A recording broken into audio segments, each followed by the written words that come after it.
도시의 잿빛 하늘 아래 낡고 부서진 건물들의 그림자 속으로 한 남자가 걸어 들어왔다. 그의 이름은 강한. 20년 전 이 도시를 떠났을 때와는 달리 그의 모습은 그 어떤 특별함도 찾아볼 수 없었다. 평범한 검은색 코트와 낡은 부츠, 그리고 모든 감정을 숨긴 듯 무미건조한 표정. 그러나 그의 눈빛은 달랐다. 깊고 어두운 심연이 담겨 있었으며 그 속에는 오래된 분노와 함께 한 조각의 기억이 불꽃처럼 타오르고 있었다. 그것은 어린 시절의 배고픔과 절망, 그리고 한 조각의 빵이 선사했던 기적에 대한 기억이었다.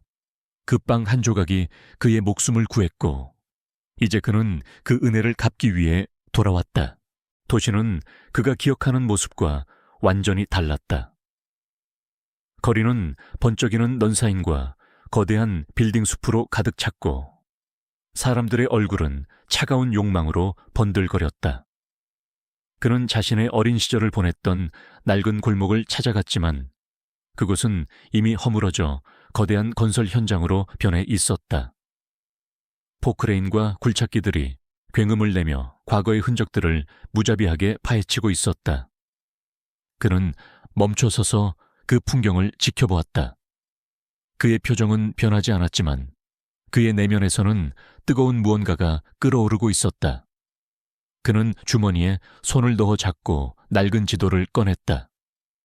그것은 20년 전 그에게 빵을 주었던 그 장소의 약도였다. 그는 지도에 표시된 위치로 발걸음을 옮겼다. 그러나 그곳에는 빵집이 아닌 거대한 유흥가가 들어서 있었다. 화려하고 퇴폐적인 분위기가 거리를 압도했고 그의 발밑에서는 술병과 담배꽁초가 뒹굴었다. 강한은 그곳을 지나는 모든 사람들을 날카로운 눈으로 훑어보았다. 혹시라도 그 얼굴을 기억하는 사람이 있을까?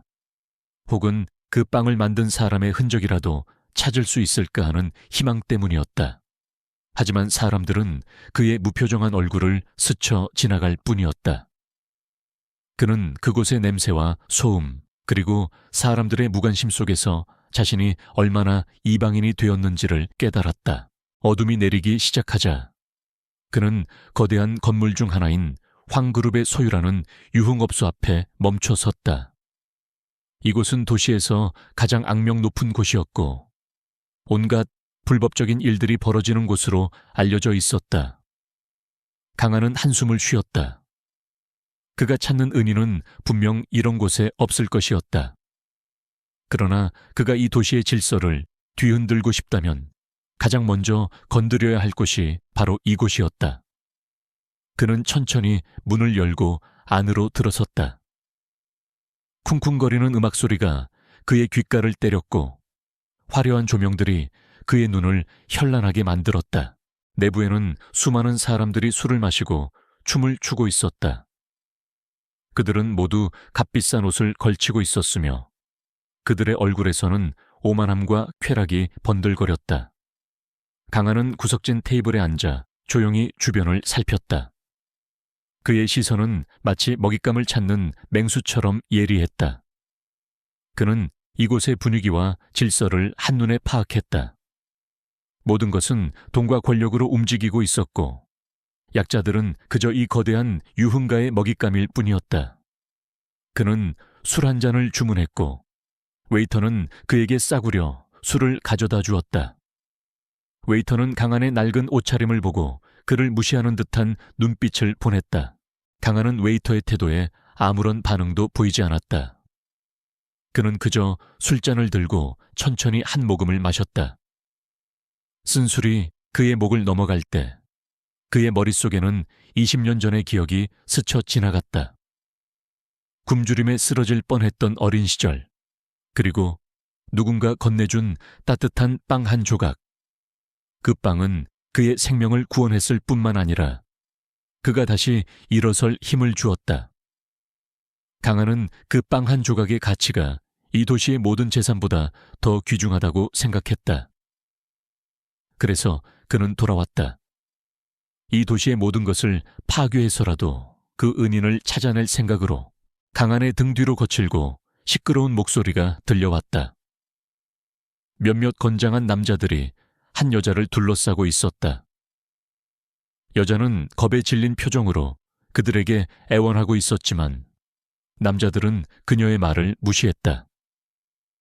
그들의 리더로 보이는 남자는 비열한 미소를 지으며 여자의 팔을 잡았다. 이봐, 얌전히 따라와. 빚을 갚아야지. 남자의 말에 주변의 사람들이 수군거렸다. 그들은 모두 그 상황을 외면하거나 흥미로운 구경거리인 듯 지켜보고 있었다.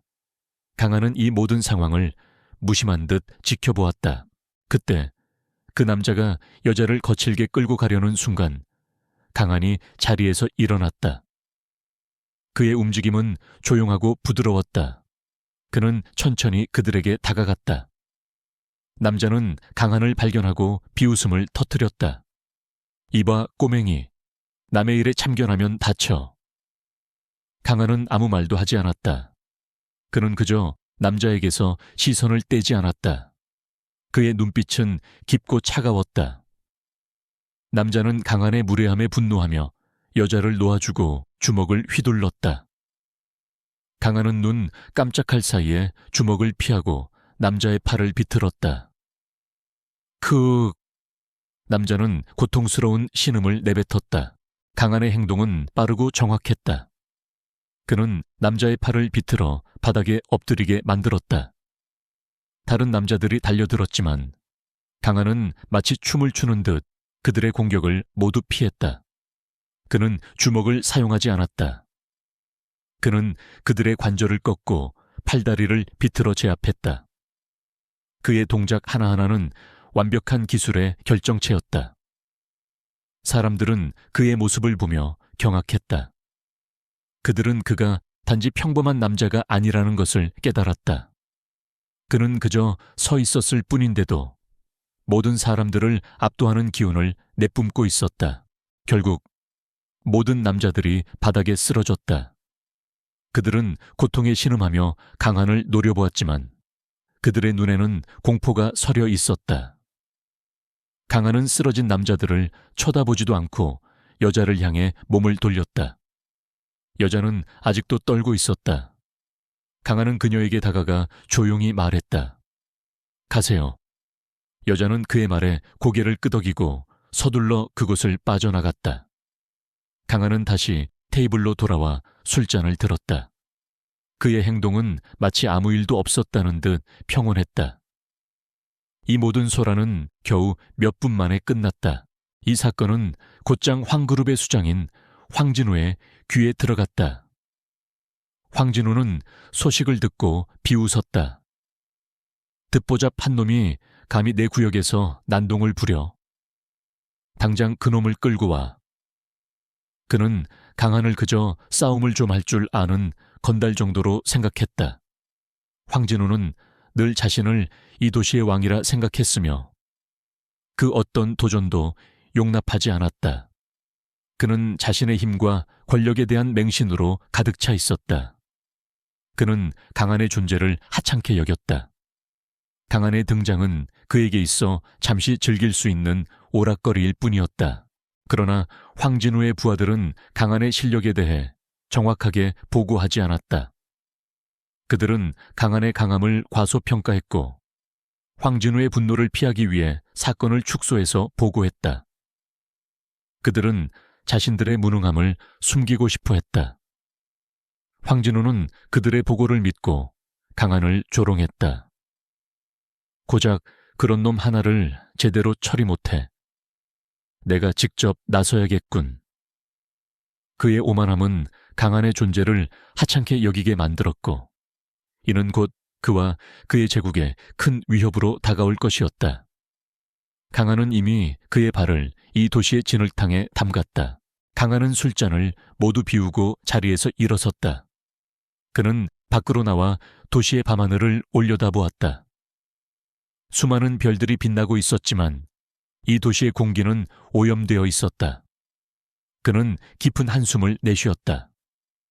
그가 찾고 있는 것은 단지 한 사람의 흔적이었다. 그러나 그 흔적을 찾기 위해서는 이 도시의 깊숙한 곳까지 들어가야만 했다. 그리고 그 과정에서 그는 반드시 이 도시를 지배하는 어둠의 세력과 충돌할 수밖에 없을 것이었다. 그는 그 사실을 알고 있었다. 그리고 그는 그 충돌을 피할 생각이 전혀 없었다. 오히려 그는 그 충돌을 원하고 있었다. 도시의 밤은 깊어지고 강한의 소문은 걷잡을 수 없이 퍼져나갔다. 단 한 명의 남자가 황그룹의 구역에서 수십 명의 건장한 남자들을 순식간에 제압했다는 이야기는 소문 속에서 점점 과장되었다. 처음에는 아무도 믿지 않았지만 현장에 있던 사람들이 휴대폰으로 찍은 영상과 사진이 인터넷에 유출되면서 강한은 순식간에 도시의 작은 영웅이 되었다. 사람들은 그를 이름 없는 복서 혹은 고독한 투사라고 불렀다. 하지만 그의 이름이 무엇이든 그의 등장은 도시의 지하세계에 작은 파문을 일으키기에 충분했다. 황진우는 그 소문을 듣고 분노했다. 그에게는 강한의 행동이 단순한 난동이 아니라 자신의 권위에 대한 명백한 도전으로 여겨졌다. 황진우는 푹신한 가죽 의자에 깊숙이 몸을 파묻고 앞에 무릎 꿇고 있는 부하들을 차가운 눈빛으로 노려보았다. 겨우 그따위 놈 하나를 처리하지 못해서 내 체면을 이 지경으로 만들어. 너희들은 도대체 뭘 하는 놈들이야. 그의 목소리는 낮고 위협적이었다. 부하들은 그의 분노의 몸을 움츠렸다. 그들은 강한의 실력이 상상 이상이라는 것을 알고 있었지만 황진우의 분노가 더 두려웠다. 황진우는 시가를 꺼내 물었다. 그의 손가락은 미세하게 떨리고 있었다. 이 떨림은 분노 때문이 아니라 자신의 통제에서 벗어난 상황에 대한 불안감 때문이었다. 그는 지금까지 모든 것을 돈으로, 권력으로 해결해왔다. 하지만 강한은 돈과 권력에 관심이 없는 것처럼 보였다. 그것이 황진우를 더욱 불안하게 만들었다. 그는 오랫동안 잊고 지냈던 감정인 공포를 느꼈다. 하지만 그는 이 감정을 인정하고 싶지 않았다. 그는 자신의 부하들에게 명령했다. 당장 그놈의 모든 것을 조사해. 그리고 그놈이 숨어있는 곳을 찾아내. 이번에는 직접 내 손으로 그놈을 처리해주겠어. 강한은 황그룹의 추격을 예상하고 있었다. 그는 도시의 뒷골목을 유유히 거닐며 자신의 어린 시절을 보냈던 기억의 조각들을 찾아다녔다. 그는 낡은 식당가를 지나쳤고 낡은 주택가 앞에서 멈춰 섰다. 모든 곳이 낯설고 이질적이었다. 그는 자신이 찾고 있는 빵집의 주인, 그리고 그 빵집의 냄새를 잊을 수 없었다. 그 냄새는 그에게 단순한 음식 냄새가 아니라 따뜻함과 구원의 냄새였다. 강한은 자신의 추억이 담긴 장소들이 무자비하게 파괴된 것을 보며 이 도시를 지배하는 황그룹에 대한 분노를 더욱 키웠다. 그때 멀리서 검은색 고급 세단 여러 대가 빠르게 다가왔다. 차들은 강한의 앞을 가로막고 멈춰 섰다. 문이 열리고 건장한 남자들이 내렸다. 그들은 모두 검은색 정장을 입고 있었고 그들의 얼굴에는 싸움꾼 특유의 잔인한 미소가 걸려 있었다. 그들의 리더는 덩치가 산만한 거구였고 그의 팔에는 용 문신이 새겨져 있었다. 그는 강한을 비웃으며 말했다. 네가 황진우 사장님의 심기를 건드린 그놈이냐? 감히 굴러온 돌이 박힌 돌을 빼려고 해? 그의 목소리에는 명백한 조롱이 담겨 있었다. 강한은 아무 말도 하지 않았다. 그는 그저 거구를 차분한 눈빛으로 바라보았다. 거구는 강한의 무덤덤한 태도에 더욱 분노했다. 이봐 꼬맹이, 내가 너한테 말하고 있잖아. 대답해. 그는 강한의 멱살을 잡으려 손을 뻗었다. 하지만 강한의 움직임은 거구보다 한 수 위였다. 그는 거구의 손을 가볍게 피하고 거구의 복부를 주먹으로 찔러 넣었다. 강한의 주먹은 마치 강철처럼 단단했다. 컥! 거구는 고통스러운 신음을 내뱉고 뒤로 물러섰다. 그는 자신의 복부를 움켜쥐고 강한을 노려보았다. 강한의 공격은 단순했지만 그 파괴력은 상상을 초월했다. 다른 부하들은 거구의 고통스러운 표정을 보고 경악했다. 그들은 자신들의 리더가 단 한 방에 쓰러지는 것을 보며 겁을 먹었다. 그러나 거구는 곧 자신의 분노를 주체하지 못하고 다시 강한에게 달려들었다. 그는 거대한 주먹을 휘두르며 강한을 향해 무자비한 공격을 퍼부었다. 강한은 그 모든 공격을 태연하게 피했다. 그의 몸은 마치 물처럼 유연했고 그의 동작은 마치 춤처럼 우아했다. 그는 거구의 공격을 피할 때마다 거구의 약점을 노려 공격했다. 그의 공격은 모두 상대방의 관절과 급소를 노린 것이었다. 강한은 단지 상대를 제압하는 것에만 초점을 맞추었다. 그의 기술은 수많은 실전 경험을 통해 완성된 것이었고 그 어떤 무술보다도 효율적이고 치명적이었다. 결국 거구와 그의 부하들은 모두 강한에게 제압당했다. 그들은 모두 고통에 신음하며 바닥에 쓰러졌다. 그들의 얼굴은 공포와 절망으로 일그러져 있었다. 강한은 그들을 내려다보며 말했다. 황진우에게 전해 나를 막으려 하지 말라고. 내가 찾는 것이 이 도시에 없다고 생각되면 그때는 이 도시를 모두 부셔버릴 테니. 그의 목소리는 낮고 차가웠지만 그 속에 담긴 위협은 뼛속까지 스며드는 듯했다. 그는 그들에게 마지막으로 경고를 던지고 그곳을 떠났다.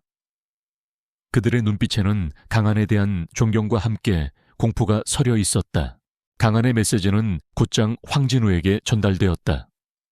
황진우는 강한의 말을 듣고 의자에서 벌떡 일어났다. 그놈이 감히 나를 위협해? 이봐, 당장 우리 구역의 모든 부하들을 동원해. 그놈을 찾아내서 당장 내 앞으로 끌고 와. 살아서든 죽어서든 상관없어. 황진우의 분노는 극에 달했다. 그는 강한을 단순한 건달이 아니라 자신의 왕국에 도전하는 반역자로 인식하기 시작했다. 그는 이 도시의 모든 것을 동원해서라도 강한을 없애고 자신의 권위를 되찾겠다고 맹세했다. 그는 강한을 절대 용서하지 않을 것이라고 생각했다. 강한은 한적한 공원 벤치에 앉아 있었다. 그는 자신이 일으킨 소란이 황진우에게 어떤 영향을 미쳤을지 정확히 예측하고 있었다. 황진우의 다음 행동은 분명 더욱 거대하고 무모해질 것이었다. 하지만 강한은 두려워하지 않았다. 오히려 그는 그 충돌을 원하고 있었다. 그 충돌이 커질수록 이 도시에 숨겨진 어둠이 더 많이 드러날 것이고 그가 찾는 은인에 대한 정보도 더 쉽게 얻을 수 있을 것이라고 생각했다. 그는 자신의 복수심과 목표를 위해 모든 것을 걸고 있었다. 그는 20년 동안 이 순간을 기다려왔다. 강한은 조용히 자신의 은신처로 돌아왔다. 그곳은 도시의 변두리에 위치한 낡고 허름한 창고였다. 겉으로 보기에는 아무것도 없는 것처럼 보였지만 내부는 최첨단 장비와 지도, 그리고 컴퓨터들로 가득 차 있었다. 그는 노트북을 켜고 황그룹과 관련된 모든 정보를 검색하기 시작했다. 그는 단순한 힘만 가진 남자가 아니었다. 그는 뛰어난 전략가이자 정보 분석가였다. 그는 황진우의 모든 약점과 모든 불법적인 거래들을 찾아내기 시작했다. 그의 목표는 황진우의 육체를 파괴하는 것이 아니라 그의 제국을 뿌리째 흔드는 것이었다. 그가 가장 먼저 주목한 것은 황그룹의 자금 흐름이었다. 그는 여러 개의 차명 회사와 페이퍼 컴퍼니들을 발견했다. 이 회사들은 모두 황진우의 비자금을 세탁하는 데 사용되고 있었다. 그는 이 회사들의 복잡한 거래 내역을 추적했고 그 결과 수많은 불법적인 사업들과 연결되어 있다는 것을 알아냈다. 마약, 인신매매, 불법 도박장. 이 모든 것들이 황진우의 돈벌이 수단이었다. 강한은 이 사실에 분노를 느꼈다. 그는 황진우의 악랄함에 치를 떨었다. 그가 찾고 있는 은인은 분명 이런 종류의 불법 행위와는 아무런 관련이 없을 것이었다. 강한은 자신의 계획을 실행에 옮겼다. 그는 먼저 황그룹이 운영하는 불법 도박장을 노렸다. 그는 밤늦게 도박장으로 잠입했다. 경비원들은 그를 발견했지만 그들은 강한의 적수가 되지 못했다. 강한은 그들을 조용하고 빠르게 제압하고 도박장의 서버실로 향했다. 그는 서버실의 모든 데이터를 파괴하고 도박장의 전산 시스템을 마비시켰다. 도박장은 순식간에 혼란에 빠졌다. 도박꾼들은 돈을 잃고 분노했으며 황진우의 부하들은 상황을 수습하기 위해 애썼다. 강한은 그 혼란을 틈타 유유히 그곳을 빠져나왔다. 다음 날 황진우는 자신의 도박장이 큰 손실을 입었다는 소식을 듣고 격노했다. 그는 즉시 부하들을 불러 모았다. 어떻게 된 일이야? 누가 감히 내 도박장에 손을 대? 부하들은 겁에 질려 아무 말도 하지 못했다. 황진우는 분노를 참지 못하고 테이블을 주먹으로 내리쳤다. 그놈 짓이야. 강한 그놈이 틀림없어. 그는 강한이 단순한 싸움꾼이 아니라 자신에게 전략적으로 접근하고 있다는 것을 깨닫기 시작했다. 강한의 행동은 황진우의 자존심뿐만 아니라 그의 재정적인 기반까지 흔들고 있었다. 강한의 다음 목표는 황그룹의 마약 유통망이었다. 그는 이미 마약 거래가 이루어지는 장소와 시간을 파악하고 있었다. 그는 거래가 이루어지는 항구의 창고로 잠입했다. 마약 거래 현장은 삼엄한 경비 속에서 이루어지고 있었다. 강한은 그림자처럼 움직였다. 그는 경비원들을 하나씩 제압하고 마약이 실려있는 컨테이너를 발견했다. 그는 컨테이너의 잠금 장치를 해제하고 마약들을 모두 바다에 던져버렸다. 수억 원에 달하는 마약들이 바닷물에 잠기는 것을 지켜보며 강한은 작은 미소를 지었다. 강한의 파괴적인 행동은 도시의 지하세계에 큰 파장을 일으켰다. 황진우의 경쟁자들은 강한의 등장을 반기기 시작했다. 그들은 강한을 이용해 황진우를 몰아내고 그 자리를 차지할 계획을 세웠다. 한편 황진우의 불법적인 사업에 피해를 입은 사람들은 강한의 행동을 보며 희망을 품기 시작했다. 그들은 강한이 자신들의 복수를 대신해 줄 것이라고 믿었다. 그들은 강한에 대한 정보를 수집하고 그에게 도움을 줄 방법을 찾기 시작했다. 이들은 과거의 황진우에게 모든 것을 빼앗긴 이들이었다. 황진우는 자신의 사업이 연이어 파괴되자 강한을 없애기 위해 모든 수단을 동원하기 시작했다. 그는 경찰과 검찰 등 자신의 손아귀에 있는 모든 공권력을 이용해 강한을 범죄자로 몰아갔다. 그는 언론을 조작하고 강한을 도시의 평화를 위협하는 테러리스트로 묘사했다. 그러나 강한의 행동은 이미 사람들의 마음속에 깊숙이 자리 잡고 있었다. 사람들은 황진우의 거짓말을 믿지 않았다. 그들은 강한을 자신들을 대신해 싸워주는 영웅으로 여기기 시작했다. 황진우의 권력은 그의 의도와는 반대로 사람들의 마음을 잃어가고 있었다. 강한은 이 모든 상황을 예측하고 있었다. 그는 자신의 행동이 언론에 의해 왜곡될 것을 알고 있었지만 개의치 않았다. 그가 원하는 것은 단지 황진우의 몰락이었다. 그는 황진우의 제국이 무너질수록 자신이 찾고 있는 은인에 대한 정보가 더 많이 드러날 것이라고 확신했다. 그는 자신의 계획을 한 단계 더 나아가기로 결정했다. 이제는 불법적인 사업을 파괴하는 것을 넘어 황진우의 권력 자체를 무너뜨릴 때가 되었다고 생각했다. 그는 황진우의 가장 중요한 약점, 즉 그의 비자금과 관련된 자료를 얻기 위해 다음 단계로 넘어갈 준비를 했다. 황진우는 자신의 사무실에서 창밖을 내다보며 시가를 깊게 빨아들였다. 그의 눈빛에는 분노와 함께 불안감이 교차하고 있었다. 연달아 터지는 불법 사업장 습격 소식에 그는 더 이상 강한을 단순한 난동꾼으로 취급할 수 없었다. 이 남자는 자신의 제국을 체계적으로 파괴하고 있었다. 강한, 대체 정체가 뭐지? 그는 중얼거렸다. 그의 오만함은 서서히 균열이 가고 있었고 그 균열 사이로 강한에 대한 두려움이 스며들고 있었다. 그는 자신의 권력을 이용해 강한을 압박하기로 결심했다. 황진우는 자신의 수에 있는 검은 돈을 관리하는 회계사들을 모두 불러 모았다. 당장 강한이라는 놈에 대한 온갖 비리를 조작해 살인, 마약 밀매, 테러, 모든 것을 덮어씌워 그리고 내가 알고 있는 모든 언론에 뿌려 그놈을 이 도시의 공공의 적으로 만들어야 해.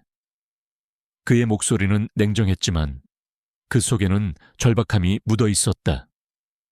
그는 강한의 존재를 완전히 말살시키고 싶었다. 그것이 자신의 제국을 지킬 유일한 방법이라고 생각했다.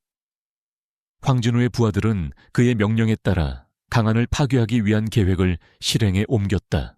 도시의 모든 신문과 방송은 강한을 도시의 악마, 무자비한 테러리스트로 묘사하기 시작했다. 그의 얼굴 사진이 대문짝만하게 실렸고 그의 행동들은 모두 왜곡되어 보도되었다. 강한은 모든 것을 조용히 지켜보았다. 그는 그들이 자신을 어떻게 묘사하든 상관하지 않았다. 그에게 중요한 것은 단지 자신이 가진 목표를 이루는 것이었다. 하지만 황진우의 언론 조작은 한편으로는 강한에게 기회를 제공했다. 그의 행동이 널리 알려지면서 황진우의 제국에 의해 피해를 입은 사람들이 그를 찾아오기 시작한 것이다. 강한의 은신처로 처음 찾아온 사람은 한때 유능한 기자였지만 황진우의 비리를 파헤치려다 모든 것을 잃은 사람이었다. 그는 강한에게 절박한 목소리로 말했다. 황진우는 단순한 범죄자가 아닙니다. 그는 이 도시의 모든 것을 통제하고 있어요. 정치인, 경찰, 검찰, 모든 사람들이 그의 손아귀에 있습니다. 그는 저를 파멸시켰고 저의 동료들을 죽음으로 몰고 갔습니다. 부디 그를 막아주세요. 그의 눈에는 복수심과 함께 절망이 가득했다. 강한은 그의 이야기를 조용히 들었다. 이어서 찾아온 사람들은 황진우에게 재산을 빼앗기고 가족을 잃은 사람들이었다. 그들은 모두 강한에게 무릎을 꿇고 애원했다. 저희를 도와주십시오. 저희는 더 이상 싸울 힘이 없습니다. 그들의 눈물과 절규는 강한의 마음을 흔들었다. 강한은 그들을 보며 자신이 이 도시에서 겪었던 고통스러운 과거를 떠올렸다. 그는 자신이 단순히 개인적인 복수를 위해 이 도시를 파괴하는 것이 아니라 정의를 실현하기 위해 싸우고 있다는 것을 깨달았다. 그는 그들의 손을 잡고 말했다. 걱정 마십시오. 황진우는 곧 무너질 겁니다. 강한은 그들의 도움을 받아 황진우의 권력 구조를 더욱 깊이 파고들기 시작했다. 기자는 황진우가 언론을 조작한 증거를 제공했고 피해자들은 황진우가 불법적으로 소유한 부동산과 사업체에 대한 정보를 제공했다. 강한은 이 모든 정보를 분석하고 황진우의 제국을 무너뜨릴 수 있는 완벽한 계획을 세웠다. 그는 단순히 황진우의 불법 사업을 파괴하는 것을 넘어 그의 권력 기반 자체를 흔들기로 결정했다. 황진우의 힘은 돈에서 나오고 그 돈은 비밀리에 관리되는 비자금에서 나왔다. 강한은 황진우의 비자금이 보관된 비밀 금고의 위치를 파악했다.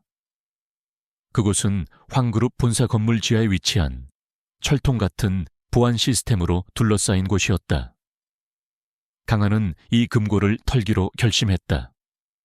이 금고를 털고 그 안에 있는 모든 자료를 세상에 공개하면 황진우의 제국은 순식간에 무너질 것이었다. 하지만 이는 단순한 힘싸움이 아니었다.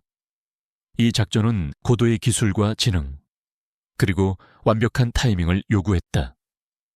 강한은 자신의 모든 능력을 총동원하기로 마음먹었다. 황진우는 자신의 언론 조작이 성공했다고 믿었다. 그는 강한이 사람들의 증오를 받으며 숨어 지낼 것이라고 생각했다. 그는 의기양양하게 웃었다. 어리석은 놈. 아무리 힘이 세봤자 권력 앞에서는 아무것도 아니지. 그는 자신의 권력에 대한 맹신으로 가득 차 있었다. 그는 강한이 자신의 제국을 파괴하기 위해 얼마나 치밀한 계획을 세우고 있는지 전혀 알지 못했다. 그는 강한을 단순한 싸움꾼으로 과소평가했고 그 오만함은 결국 그를 파멸로 이끌게 될 것이었다. 도시의 밤은 깊었고 황그룹 본사 건물은 거대한 철옹성처럼 우뚝 서 있었다. 강한은 맞은편 건물 옥상에 몸을 숨기고 최첨단 망원경으로 본사 건물의 보안 시스템을 분석했다. 레이저 센서, 적외선 감지기, 고화질 CCTV, 모든 것이 완벽하게 작동하고 있었다. 그는 잠시 눈을 감고 머릿속으로 건물 내부의 구조를 그렸다. 20년 전 빵 한 조각을 위해 구걸했던 어린 시절의 기억이 마치 어제 일처럼 생생하게 떠올랐다. 이제 그는 그 빵 한 조각을 갚기 위해 이 거대한 성을 무너뜨리려 하고 있었다. 강한은 그의 은신처에서 가져온 작은 태블릿을 꺼냈다. 화면에는 황그룹 본사 건물의 설계도가 상세하게 나타나 있었다. 그는 이미 이 건물의 모든 비밀 통로와 환기구를 파악하고 있었다. 강한의 계획은 간단했다. 그는 건물 내부로 잠입하여 황진우의 비밀 금고에 도달한 후 그곳에 있는 모든 비자금 자료를 가져올 것이었다. 이 계획은 단순한 힘이 아닌 고도의 지능과 정확한 계산을 요구했다. 그는 마치 오케스트라의 지휘자처럼 모든 것을 완벽하게 통제하고 있었다. 새벽 2시, 강한은 마침내 움직이기 시작했다. 그는 건물 옥상에서 와이어를 타고 건물 벽을 내려갔다. 그의 움직임은 마치 거미처럼 조용하고 빨랐다. 그는 환기구를 통해 건물 내부로 잠입했다. 환기구는 좁고 어두웠지만 강한은 익숙한 듯 능숙하게 움직였다. 그는 환기구 내부의 먼지와 곰팡이 냄새를 맡으며 자신의 어린 시절의 기억을 되살렸다. 그는 자신이 얼마나 이 어둠 속에서 살아남기 위해 애썼는지를 떠올렸다. 그리고 그는 황진우와 같은 부류의 사람들이 이 도시의 어둠을 만들어냈다는 것을 다시 한번 깨달았다. 환기구를 빠져나온 그는 복도로 내려왔다. 복도에는 CCTV가 설치되어 있었지만 강한은 이미 그 위치와 사각지대를 모두 파악하고 있었다. 그는 그림자처럼 움직이며 복도를 가로질렀다. 그의 발걸음은 소리 하나 내지 않았다. 그는 비밀 통로를 이용해 경비원들의 눈을 피했다. 경비원들은 모두 졸고 있거나 스마트폰 게임에 빠져 있었다. 그들은 자신들의 안전이 얼마나 허술한지에 대해 전혀 알지 못했다. 강한은 그들의 나태함에 실소를 금치 못했다. 이 거대한 제국은 겉으로 보기에는 강해 보였지만 내부는 썩어 문드러져 있었다. 비밀 통로를 지나 마침내 황진우의 비밀 금고가 있는 층에 도착했다. 금고 입구는 육중한 강철문으로 막혀 있었고 그 앞에는 2명의 경비원이 지키고 있었다. 강한은 경비원들을 미행하며 그들의 교대 시간을 파악했다. 그들은 10분마다 위치를 교대했고 그 순간은 짧지만 완벽한 틈을 만들어 주었다. 강한은 그 틈을 노려 경비원들을 조용히 제압하고 금고의 강철문 앞에 섰다. 강철문은 지문인식과 안구인식 시스템으로 잠겨 있었다.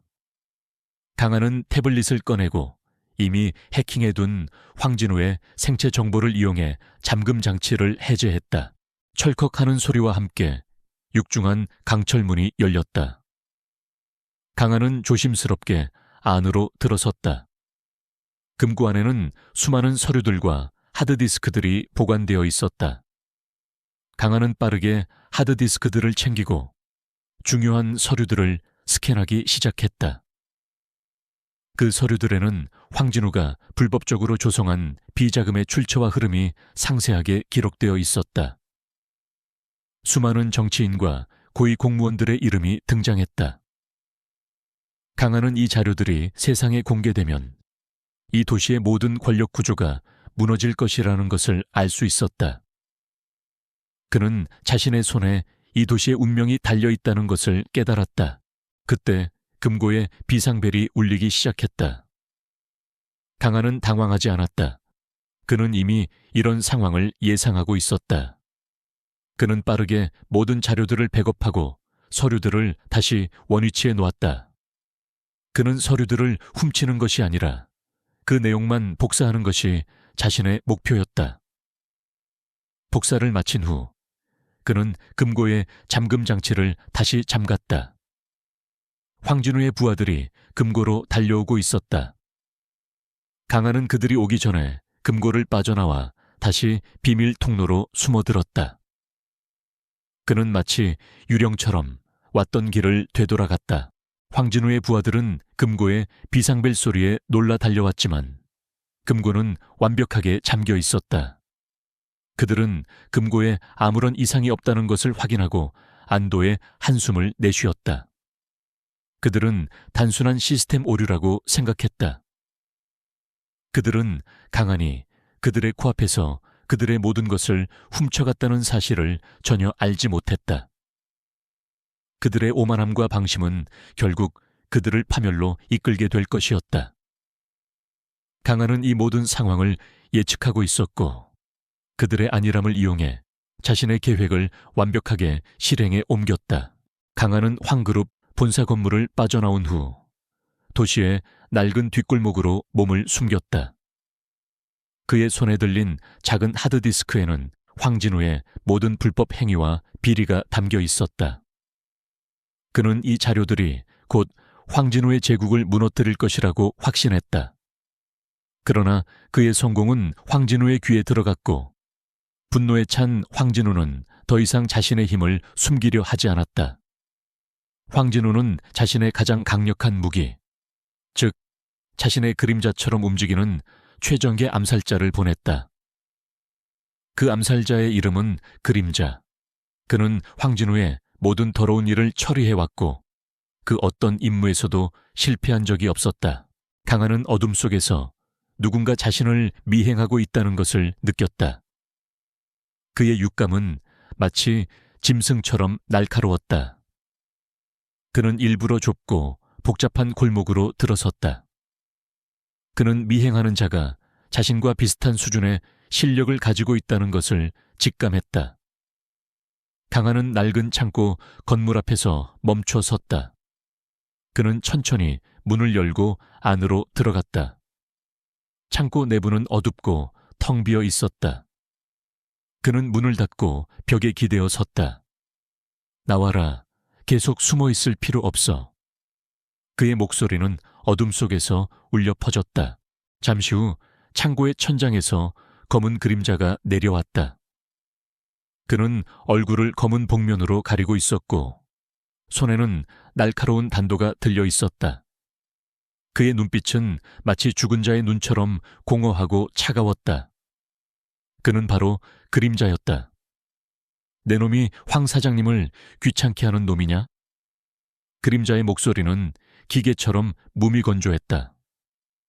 강한은 그림자를 보며 조용히 말했다. 난 그저 내가 갚아야 할 빚을 갚으려는 것뿐이다. 그림자는 강한의 말을 비웃었다. 웃기는 소리. 내 놈은 그저 이 도시의 질서를 어지럽히는 벌레일 뿐이야. 내가 너를 제거해 주마. 그림자는 강한을 향해 빠르게 달려들었다. 그의 움직임은 마치 바람처럼 빨랐고 단도는 번개처럼 강한의 목을 노렸다. 하지만 강한의 반응은 그림자보다 한 수 위였다. 그는 고개를 살짝 숙여 단도를 피하고 그림자의 손목을 잡았다. 그림자는 놀랐다. 그는 자신의 공격이 이토록 쉽게 막힐 것이라고는 상상도 못했다. 강하는 그림자의 손목을 비틀었고 그림자는 고통스러운 신음을 내뱉으며 단도를 놓쳤다. 강하는 그림자를 밀쳐내고 뒤로 물러섰다. 내 놈의 기술은 훌륭하다. 하지만 내 적수가 되지 못해. 강하는 조용히 말했다. 그림자는 분노했다. 그는 자신이 지금까지 그 어떤 상대에게도 밀린 적이 없었다. 그는 자신의 복면을 벗어던지고 강한에게 다시 달려들었다. 그는 손을 사용하지 않고 오직 발차기만으로 강한을 공격했다.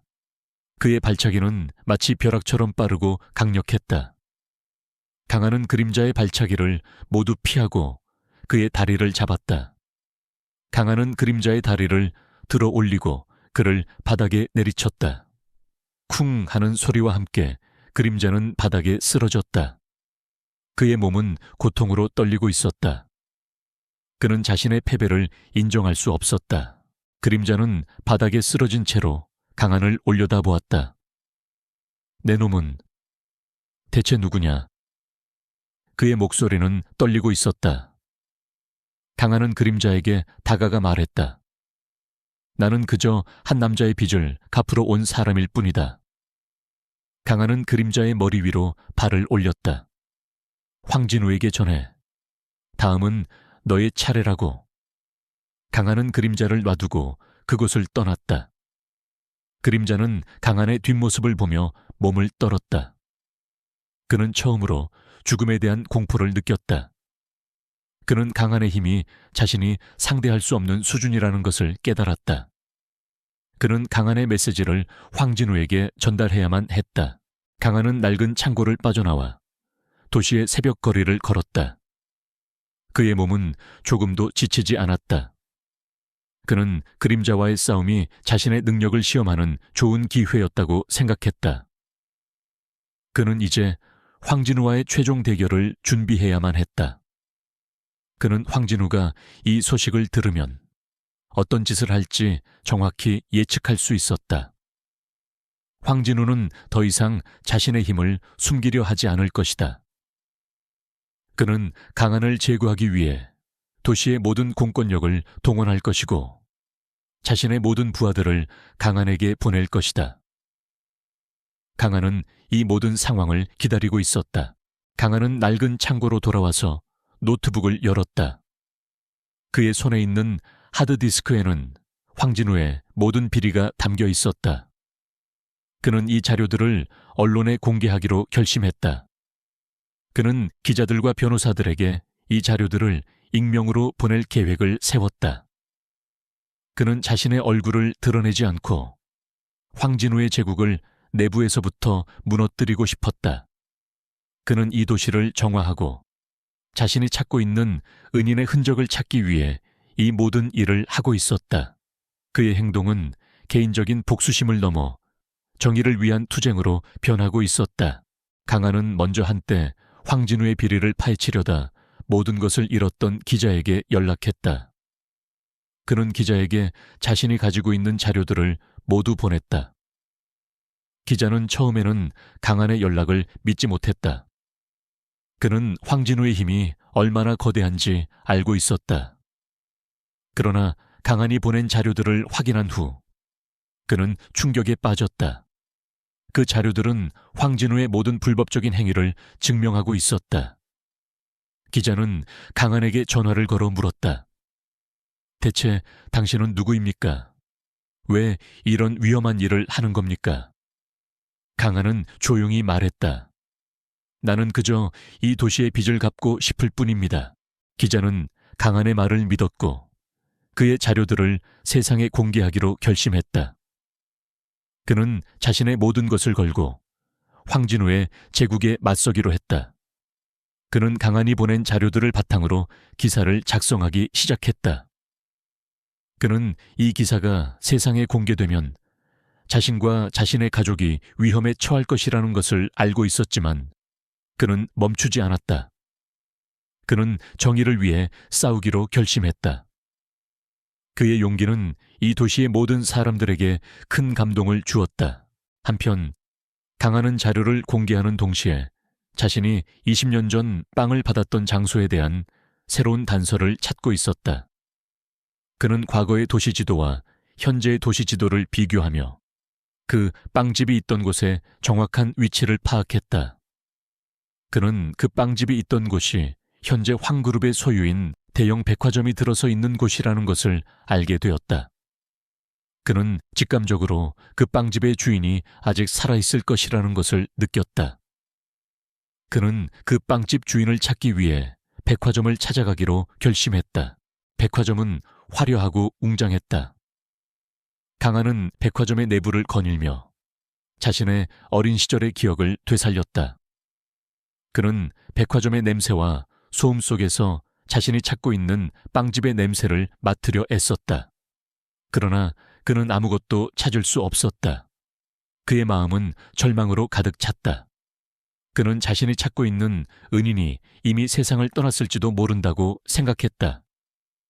그의 복수심은 사라지고 그의 마음은 깊은 슬픔으로 가득 찼다. 그때 백화점의 한쪽 구석에서 작은 빵집이 눈에 들어왔다. 그 빵집은 다른 화려한 상점들과는 달리 낡고 소박했다. 강한은 그 빵집의 간판을 보았다. 아무개의 빵집. 강한은 그 빵집의 이름에 이끌려 안으로 들어갔다. 빵집 안에는 나이가 지긋한 할머니가 빵을 굽고 있었다. 할머니의 얼굴에는 따뜻한 미소가 걸려 있었다. 강한은 할머니의 얼굴을 보며 20년 전의 기억을 떠올렸다. 그 할머니의 얼굴은 그가 기억하는 그 빵집 주인의 얼굴과 너무나도 닮아 있었다. 강한은 할머니에게 다가가 조용히 물었다. 이 빵집이 오랫동안 이곳에 있었습니까? 할머니는 고개를 끄덕였다. 네, 이 백화점이 지어질 때부터 있었어요. 이 백화점 사장님이 저에게 이 자리를 내주셨죠. 강한은 할머니의 말을 듣고 놀랐다.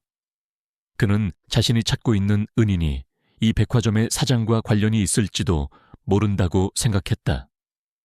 그는 할머니에게 더 많은 것을 물어보려 했지만 그의 등 뒤에서 거칠고 차가운 목소리가 들려왔다. 내 놈이 강한이냐? 강한은 뒤를 돌아보았다. 그곳에는 황진우의 가장 강력한 부하 중 한 명인 깡패가 서 있었다. 깡패는 강한을 보며 비열한 미소를 지었다. 황 사장님이 너를 기다리신다.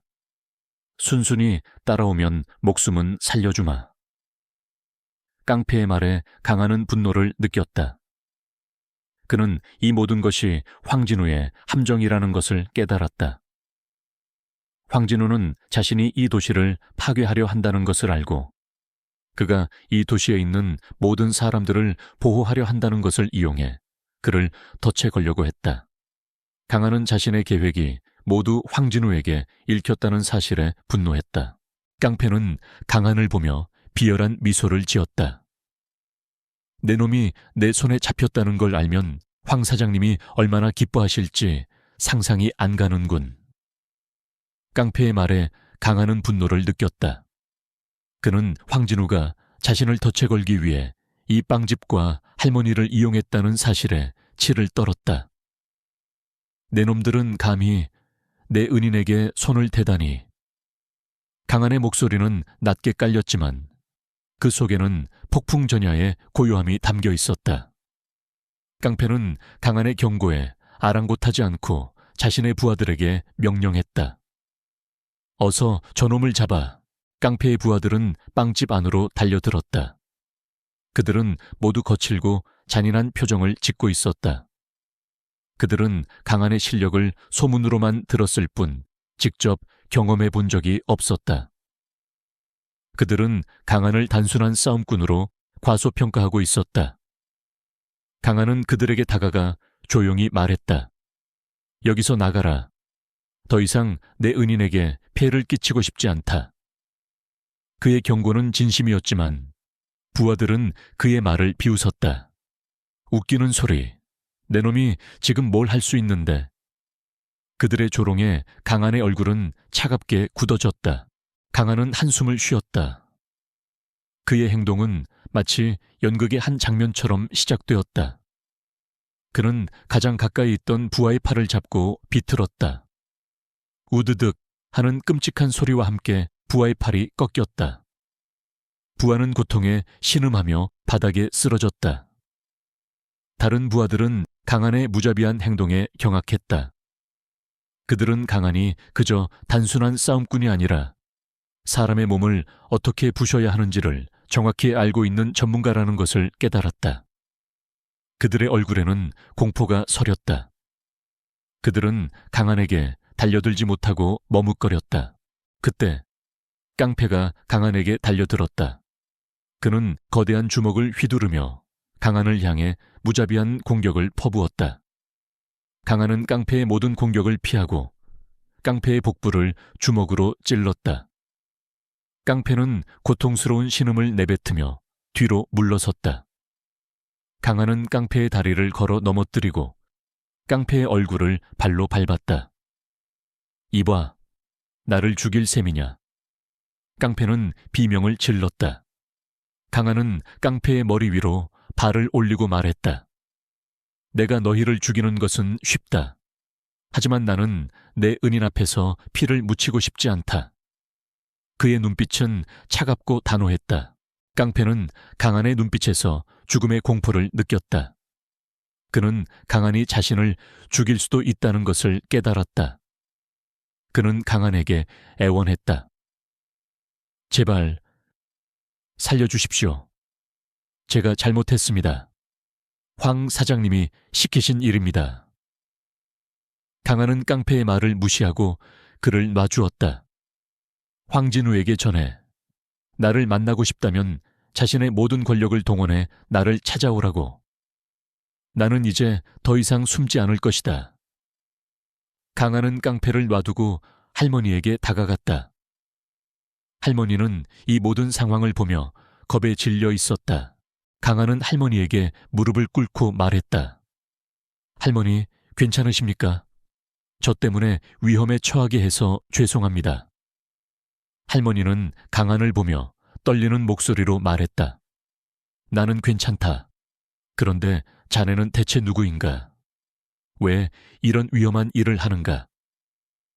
강한은 할머니의 얼굴을 보며 20년 전의 기억을 떠올렸다.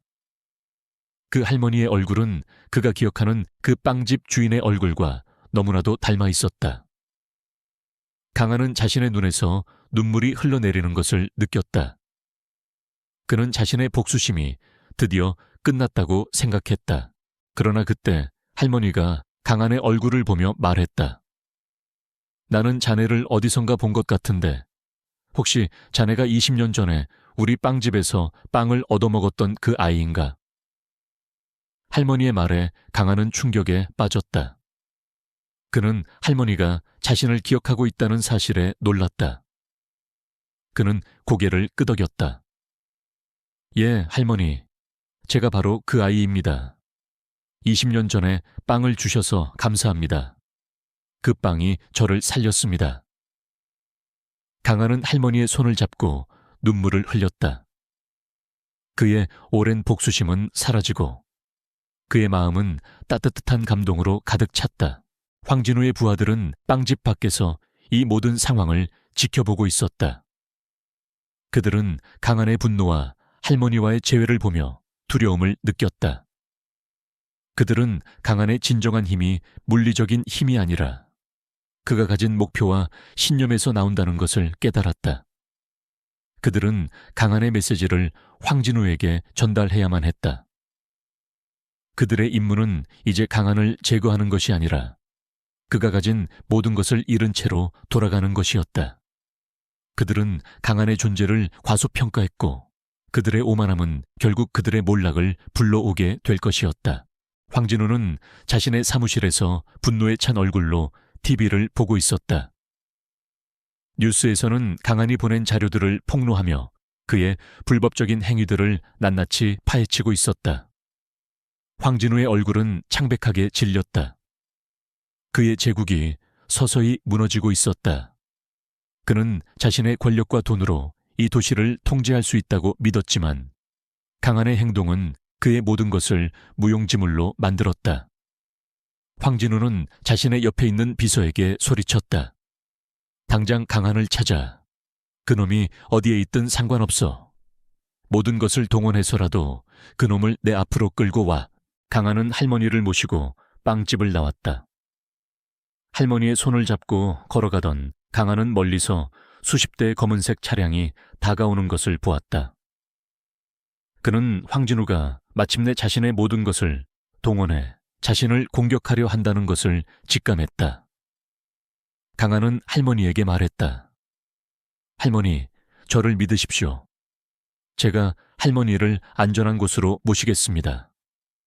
할머니는 강한의 손을 잡으며 고개를 끄덕였다. 그녀는 강한의 눈에서 복수심이 아닌 따뜻한 신념을 보았다. 그녀는 강한이 자신을 보호하기 위해 모든 것을 걸고 있다는 것을 느꼈다. 강한은 할머니를 데리고 한적한 골목으로 들어섰다. 그는 황진우의 부하들을 유인하기 위해 일부러 자신의 위치를 드러냈다. 황진우의 부하들은 강한을 따라 골목 안으로 들어왔다. 그들은 모두 권총과 곤봉을 들고 있었고 그들의 눈에는 분노와 함께 공포가 서려 있었다. 그들은 강한의 실력을 알고 있었지만 황진우의 명령을 거역할 수 없었다. 그들은 강한을 둘러쌌다. 강한은 할머니를 자신의 등 뒤에 숨기고 부하들을 노려보았다.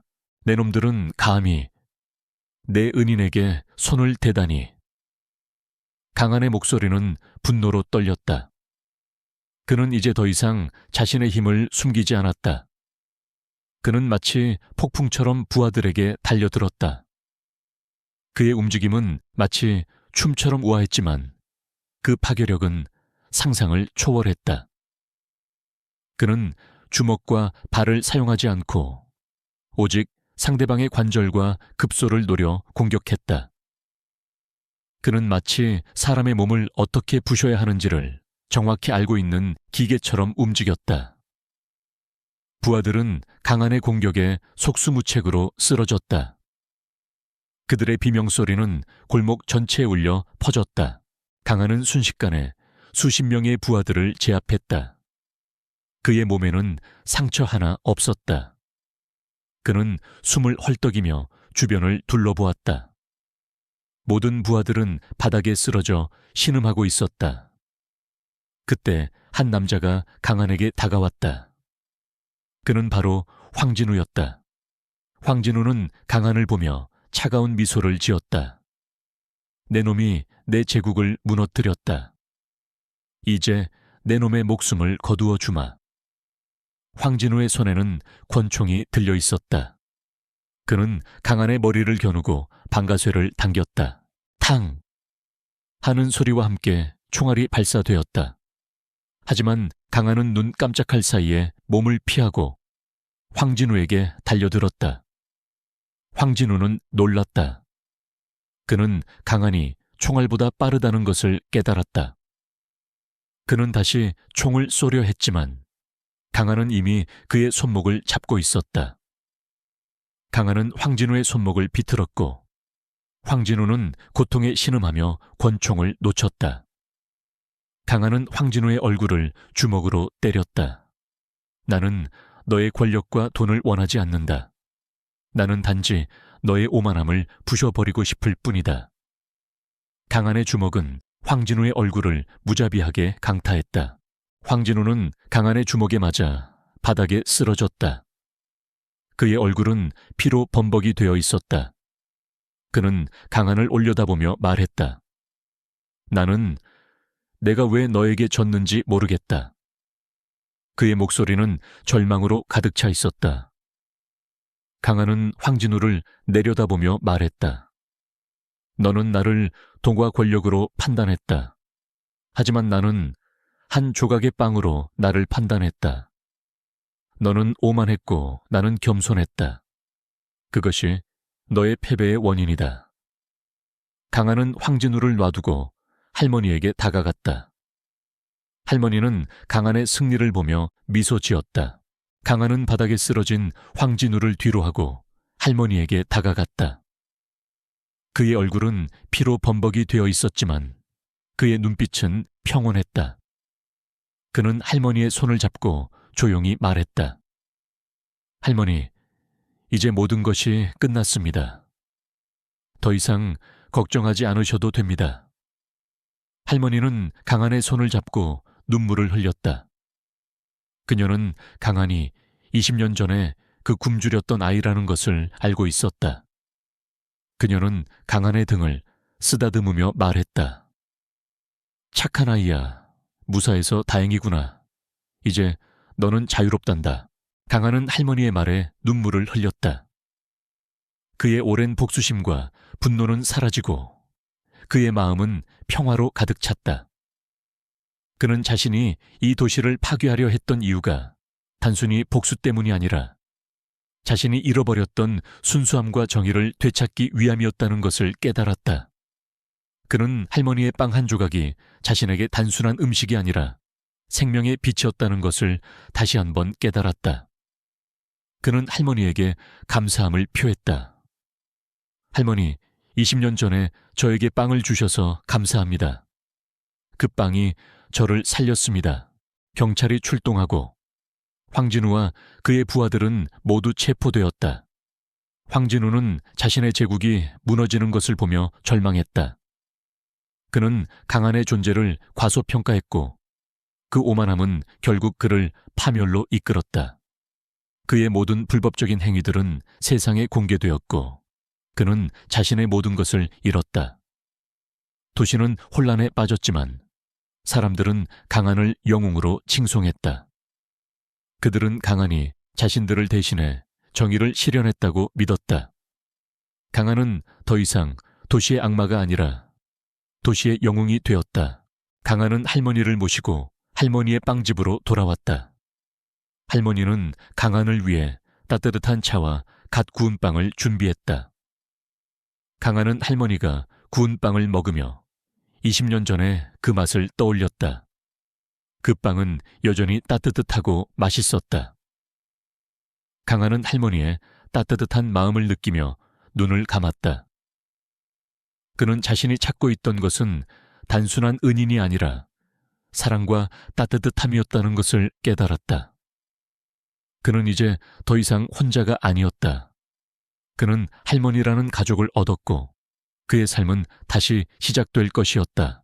며칠 후 강한은 할머니의 빵집을 떠나기로 결심했다. 그는 할머니에게 인사를 하고 도시를 떠나기 위해 공항으로 향했다. 할머니는 강한의 손을 잡고 말했다. 착한 아이야, 이제는 행복해야 한단다. 다시는 그런 위험한 일을 하지 말고 너의 삶을 살아가렴. 강한은 할머니의 말을 듣고 눈물을 흘렸다. 그는 할머니에게 감사함을 표하고 공항으로 들어섰다. 그의 마음은 더 이상 복수심으로 가득 차 있지 않았다. 그는 이제 자신의 삶을 살아가기 위해 새로운 길을 떠나고 있었다. 강한은 비행기 창가에 앉아 도시의 야경을 내려다보았다. 도시의 불빛들은 마치 수많은 별들처럼 빛나고 있었다. 그는 자신이 이 도시에서 겪었던 모든 일들을 떠올렸다. 그는 자신이 한 조각의 빵 때문에 이 도시를 파괴하려 했지만 결국 그 빵 한 조각이 자신을 구원했다는 것을 깨달았다. 그의 눈빛은 더 이상 어둡지 않았다. 그의 눈에는 희망과 함께 새로운 삶에 대한 기대감이 가득 차 있었다. 그는 이제 더 이상 전쟁의 아이가 아니라 평범한 한 남자였다. 그리고 그는 그 사실에 감사했다.